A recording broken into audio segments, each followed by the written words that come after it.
Anglų kalboje priklausomai nuo kontekstų ir stiliaus vartojami įvairūs žodžiai reikšmėje žmogus. Populiariausias ir neutraliausias atitikmuo žinoma yra person. Šį žodį vartojame, kai kalbame apie konkretų individą. Pavyzdžiui, jie yra geras žmogus. She is a kind person. Tačiau norėdami pabrėžti žmogaus biologinę prigimtį, skirtingą nuo gyvūnų arba mašinų, vartojame žodį human. Pavyzdžiui, šunys girdi daug geriau negu žmonės. Dogs can hear much better than humans.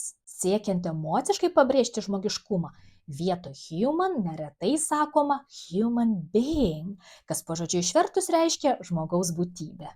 Pavyzdžiui, visi žmonės yra mirtingi. All human beings are mortal.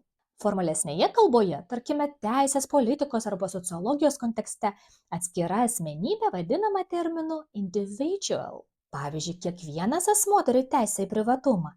Each individual has the right to privacy. Poetiškame kontekste atitikmeniu žmogus iš tikrųjų galima išversti ir daugiau žodžių anglų kalboje. Palyginkite. Mažakalbis žmogus. A man of a few words. Žmogus negali dirbti visą dieną. A fellow can't work all day. Mes užmokėjome po 20 eurų nuo žmogaus. We paid 20 euros per head. Jis liūdnas žmogus. He is a sad character. Ji paprastas žmogus. She is a simple soul. Kokį žodį jūs vartojate dažniausiai? Write in the comments.